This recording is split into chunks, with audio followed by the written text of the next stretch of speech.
30,000च्या भांडवलावर सुरू केलेल्या व्यवसायाचा आज आहे 180 कोटींचा टर्नओव्हर. स्टार स्नॅक्स या प्रकारात आपल्याला वडापाव, समोसा, पोहे असे काही निवडक पदार्थ काही वर्षांपर्यंत माहीत होते. प्रत्येक गोष्ट झटपट अपेक्षित असलेल्या या काळात आता स्नॅक्समध्ये मोमो या दक्षिण चीनमधून उगम झालेल्या पदार्थाचा समावेश झाला आहे. तिबेटियन शब्द मोग पासून मोमो हे नाव या पदार्थाला देण्यात आलं आहे. आपल्यापैकी काही लोकांनी कदाचित हा पदार्थ खाल्ला नसावा. मोमो म्हणजे आपल्या उकडीच्या मोदकासारखा दिसणारा एक खमंग पदार्थ आहे. दक्षिण आणि उत्तर भारतात हा पदार्थ जास्त प्रमाणात खाल्ला जातो. सुरुवातीला रोडसाईड विकले जाणारे मोमो आता हॉटेल, हायपरमार्केटमध्ये सुद्धा मोठ्या प्रमाणात विकले जातात. अल्पावधीतच भारतात घडलेल्या या मोमो क्रांतीचं श्रेय वॉव मोमो या फूड चेनला नक्कीच द्यावं लागेल. स्टार सागर दर्यानी आणि विनोद कुमार होमगाई या कोलकातामध्ये राहणाऱ्या मित्रांनी एकत्र येऊन वॉव मोमो ला जन्म दिला आहे. स्टार दिल्लीच्या सेंट झेवियर्स कॉलेजमधून पदवीचं शिक्षण घेत असताना या दोन जिवलग मित्रांच्या हे लक्षात आलं होतं की पुढे MBA किंवा CA करणं हे यात काही आपल्याला इंटरेस्ट नाहीये. सागर आणि विनोद दोघांनाही व्यवसाय करण्यात आणि ब्रँड उभा करण्यात जास्त रुची होती.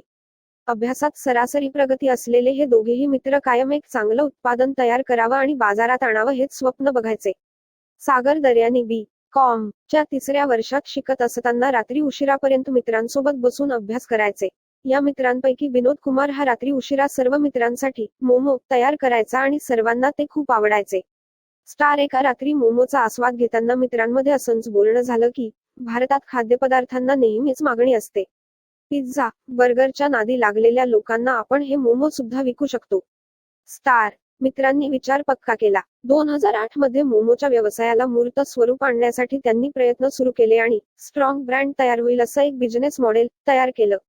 स्टार सुरुवात कशी झाली? स्टार कोणत्याही वस्तूची विक्री कशी करावी याचं ज्ञान सागर दर्यानी यांना लहानपणीच त्यांच्या एका नातेवाईकाच्या कपड्यांच्या दुकानाचं काम बघताना मिळालं होतं.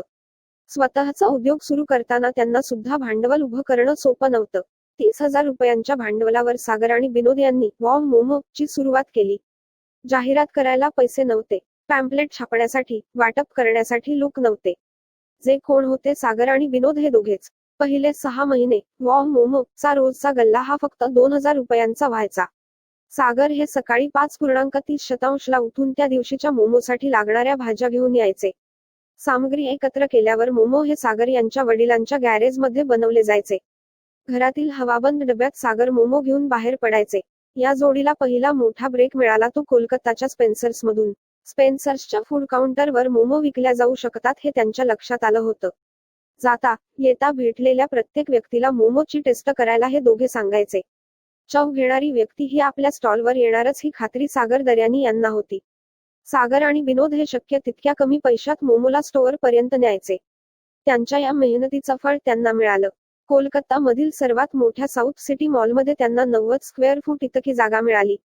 स्टार 2000 कमाईवर सुरू असलेला व्यवसाय आता 2 लाख रुपये महिन्यावर येऊन पोहोचला होता. काही दिवसातच या 90 स्क्वेअर फूटच्या जागेतून 11 लाख रुपये महिना इतका टर्नओव्हर होऊ लागला. वॉव मोमो हा आता एक ब्रँड झाला होता. स्टार 2011 मध्ये वॉव मोमो ने बँगलोरच्या फिनिक्स मार्केट मॉलमध्ये त्यांचं पहिलं आउटलेट सुरू केलं. त्याचीच प्रतिकृती ही या जोडीने चेन्नई, पुणे मध्ये असलेल्या फिनिक्स मॉलमध्ये सुद्धा उभी केली आणि त्यांच्या कॅश फ्लोचा पाया अजून भक्कम झाला. 2015 पर्यंत वॉव मोमो ने देशातील 43 शहरांमध्ये आपले आउटलेट सुरू केले.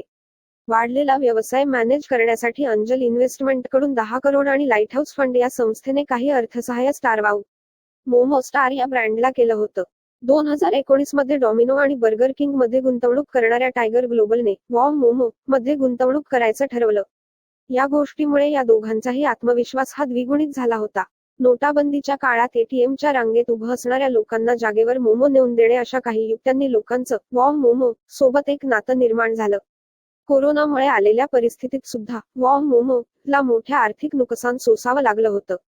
11 वर्षात कधीही तोट्यात नसलेली कंपनी ही महिन्याला 6 करोड रुपयांचं नुकसान करत होती. पण तोही काळ निघून गेला आणि आज वॉव मोमो चे एकूण 272 स्टोअर्स हे भारतात कार्यरत आहेत.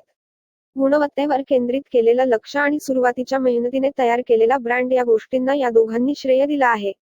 या प्रवासात त्यांच्यासोबत काम करणाऱ्या शेफ रामजी के.सी. यांचे सुद्धा सागर आणि विनोद हे नेहमीच आभार मानत असतात. बर्गरला पर्याय म्हणून मोबर्ग हा जेवणाला पर्याय ठरू लागला आणि वॉव मोमो घराघरात पोहोचलं. परदेशात असलेल्या भारतीयांकडून सुद्धा मोमो ला स्टोअर सुरू करण्याची विनंती आता होत आहे. नवीन उद्योजकांना सल्ला देताना सागर सांगतात की खाद्यपदार्थ किंवा इतर कोणत्याही व्यवसायात ग्राहक हा देव असतो. ग्राहकाचा प्रतिसाद ऐकण्यासाठी नेहमी उपलब्ध राहा. ऑनलाईन फूड ऑर्डर करणाऱ्या स्विगीसारख्या कंपन्यांमुळे मोमो चे पदार्थ हे जास्त लोकांपर्यंत सध्या पोहोचत आहेत आणि कंपनीचा टर्नओव्हर हा आता 180 कोटींपर्यंत जाऊन पोहोचला आहे. काही दिवसात सागर दर्यानी आणि विनोद कुमार हुमगई हे कंपनीचा IPO लॉन्च करणार आहेत. स्टार, ये दोस्ती हम नहीं तोडेंगे असं फक्त गाणं न म्हणता या दोघांनी दोन मित्र ठरवलं तर काय करू शकतात हे जगाला दाखवून दिलं आहे. स्टार, स्वप्न बघितले तर ते प्रत्यक्षात उतरवता येतात हा संदेश घेऊन आपण सुद्धा मोमो चा आस्वाद घेऊन त्यांना पुढील वाटचालीसाठी शुभेच्छा देऊया.